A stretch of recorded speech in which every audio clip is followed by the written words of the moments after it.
அன்பு நெஞ்சங்களே,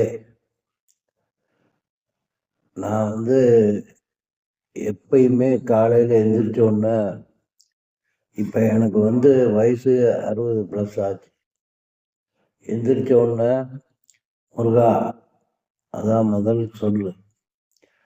முருகா அப்படின்னு சொல்லிட்டு ஒரு ஒரு நிமிஷம் அமைதியா உட்காந்துருப்பேன். அந்த நேரம் மனச எதுவுமே நினைக்காம வெறுமையா வச்சிருப்பேன். அது மாதிரி வெறுமையா வச்சிருக்கிறதுக்கே எனக்கு ஒரு 10 வருஷத்துக்கு மேல ஆச்சு. எதையுமே சிந்திக்காம வெறுமையா வச்சிருக்கிறது. அதுக்கப்புறம் எந்திரிச்சு முருகா அப்படின்னு சொல்லிட்டு காலை கடனை முடிக்கிறதுக்கு போவேன். ஒரு 6 மணிக்கு காலை கடன்கள்லாம் முடிச்சுட்டு அந்த காலை கடன்கள் முடிக்கிற நேரத்துல நம்மளையும் மீறி நம்ம மனசு முருகனை பத்தியே என்னையும் மீறி சிந்திச்சுக்கிட்டே இருக்கும். ஏன்னா நானும் முருகனை பத்தி யோசிச்சுக்கிட்டே பிறகு காலை கடன்லாம் முடிச்சுட்டு வெளியே பல் தேய்க்கிறதுக்கு ப்ரெஸ் எடுக்கும்போது முருகா அப்படின்னு சொல்லுவேன். அப்புறம் பல் தேய்ச்சி முடிச்சுட்டு முருகா அப்படின்னு அப்புறம் குளிக்க போகும்போது முதல்ல தண்ணி ஒரு செம்பு எடுத்து ஊற்றும் போது முருகா அப்படின்னு சொல்லுவேன்.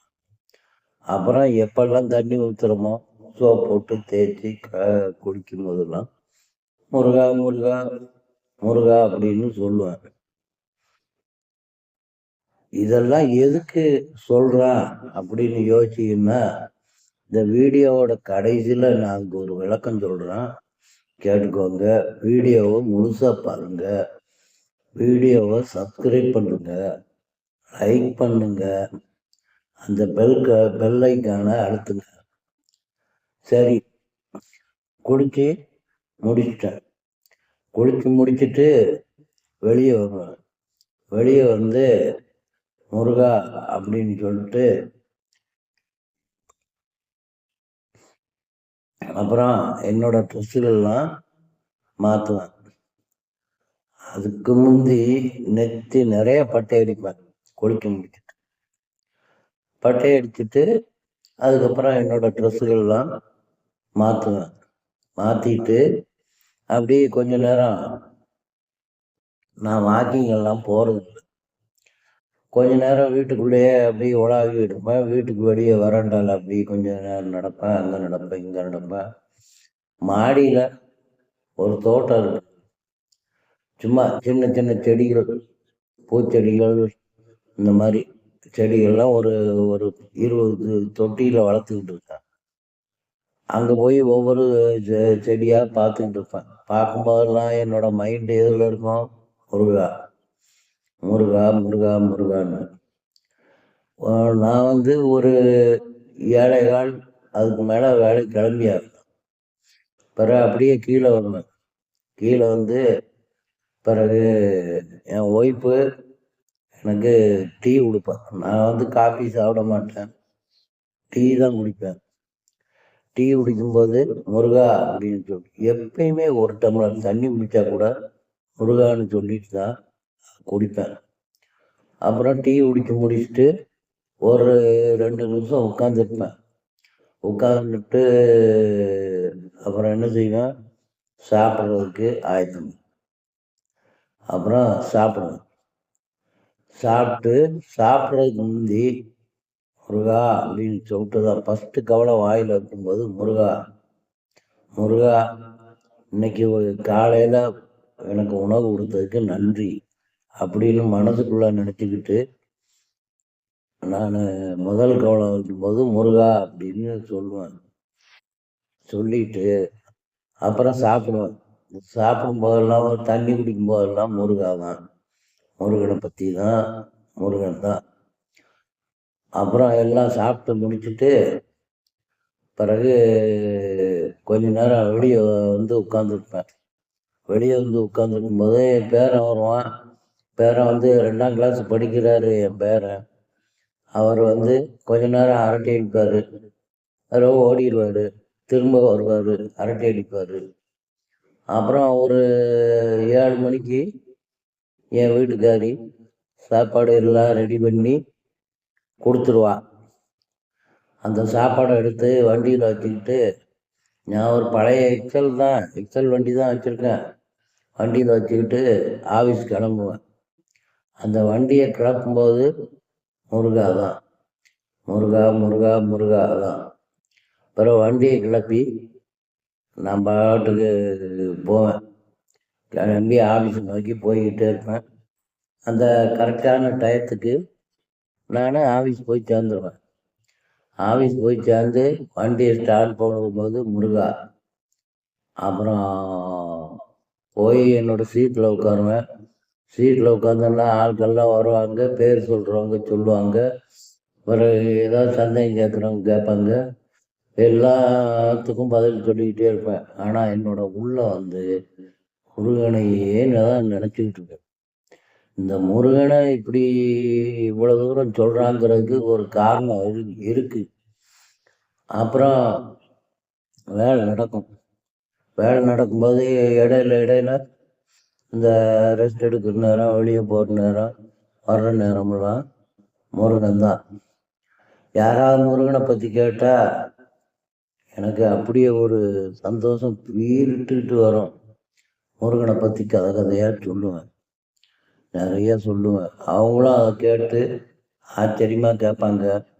அந்த மாதிரி ஆச்சரியமான கதைகள்லாம் அடுத்தடுத்த வீடியோவில் உங்களுக்கும் சொல்கிறேன். அப்புறம் மதிய சாப்பாடு வரும். மதிய சாப்பாடு அதே மாதிரி தான். சாப்பாடை திறந்து வச்சுட்டு முருகான்னு சொல்லிட்டு சாப்பிடும்போது தண்ணி குடிக்கும் போதெல்லாம் முருகா தான். அப்புறம் எல்லாம் சாப்பிட்டு முடிச்சுட்டு எல்லாம் கழுவி பைக்கில் வச்சுட்டு அலுவலில் ஈடுபடும். இன்னொரு விஷயம் சொல்கிறேன், வேலை பார்க்கும்போது நான் எதை பற்றியும் சிந்திக்கவே மாட்டேன். ஏன்னா வேலை கெட்டு போயிடும். நமக்கு இவ்வளோ தூரம் அந்த முருகன் வந்து கொடுத்து நம்மளை அந்த அளவுக்கு வச்சுருக்கான் அப்படின்னா அது வந்து முருகனோட அருள். அதை நம்ம கெடுத்துக்கிடக்கூடாதுன்ட்டு வேலை மேக்சிமம் வேலையில் தான் ரொம்ப கருத்தாக இருப்பேன். வேலை செய்வேன். சாயங்காலம் ஒரு 7 மணிக்கு தான் எனக்கு வேலை முடியும். 7 மணிக்கு வேலை முடிக்கும்போது முருகா அப்படின்னு சொல்லிட்டு, அப்புறம் ஒரு நண்பர்கள் யாராவது இருந்தால் அவங்க கூட பேசுவேன். இல்லைன்னா முருகா அப்படின்னு சொல்லிட்டு வண்டியை ஸ்டார்ட் பண்ணி நேராக வீட்டுக்கு போவேன். வேறு எங்கேயும் போகிறதில்ல. ஒரு கடையில் இவ்வளோ நாளாச்சு நான் கடையில் போய் சாப்பிட்டதே கிடையாது. ஏன்னா என்னோடய மனைவி வந்து அது மாதிரி சாப்பிட விட்டதில்லை, நானும் சாப்பிட்டதில்லை, கடையில் போய் சாப்பிட்டதில்லை. அப்புறம் வீட்டில் போய் வண்டியை நிப்பாட்டிட்டு முருகா அப்படின்னு சொல்லிட்டு போய் காலை கையெல்லாம் கழுவிட்டு வந்து நெத்தி நிறையா விபூதி பூசிக்கிட்டு முருகா முருகான்னு ஜெபம் பண்ணுவேன். வேற இதெல்லாம் சொல்கிறதுக்கு நமக்கு தெரியாது. பெரிய பண்டிதர்கள் மாதிரி அந்த அதை பாட இதை பாட அருணகிரிநாதர் பாடின பாட்டு, அவர் பாடின பாட்டு அதெல்லாம் நமக்கு தெரியாது. நமக்கு தெரிஞ்ச முருகா சரவணா அப்படி சொல்லிட்டு வந்து உள்ள சோபாவில் உட்காந்துருப்பேன். உட்காந்து ஏதாவது புத்தகங்கள் படிப்பேன், இல்லை டிவி பார்ப்பேன். ஏதோ ஒன்று ரெகுலராக பண்ணிக்கிட்டு இருப்பேன்.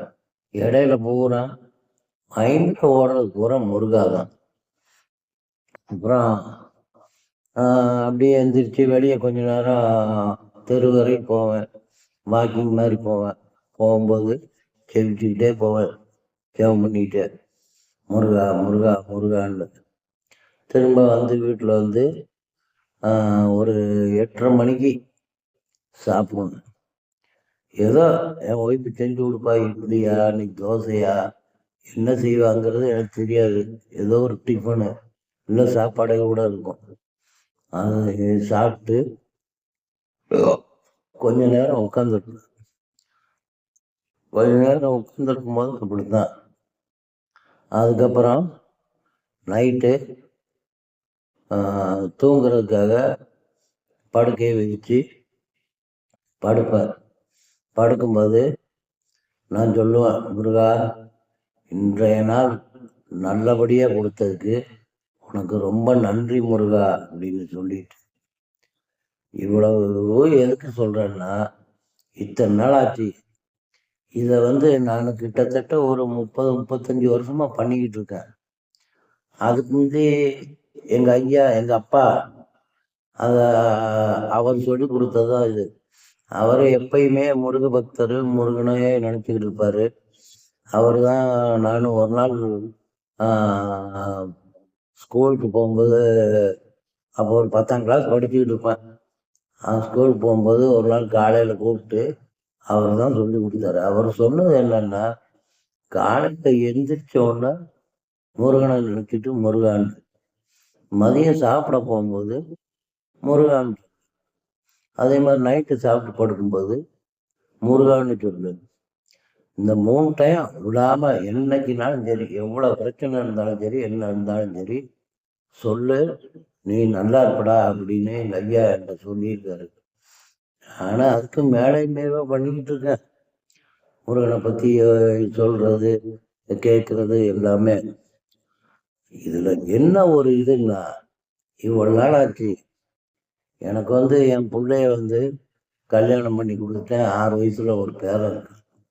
பையங்க யாரும் எனக்கு கிடையாது. என் ஒய்ஃபும் நானும் மட்டும்தான் இருக்கோம். புள்ள வாரத்துக்கு 2 நாள் 3 நாள் பார்த்துட்டு போவோம். அப்போ இவ்வளவு நாள் ஆச்சு. என் பிள்ளைக்கெல்லாம் கல்யாணம் பண்ணும்போது என் கையில் 5 பைசா கிடையாது.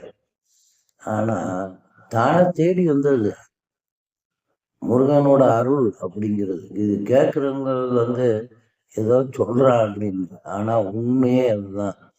தேடி வந்துச்சு பணம்.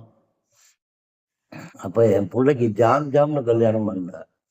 அதுக்கப்புறம் வீட்டில் எனக்கும் என் ஒய்ஃபும் என் வீட்டுக்காரிக்கும் பிரச்சனைன்னு வந்ததே கிடையாது.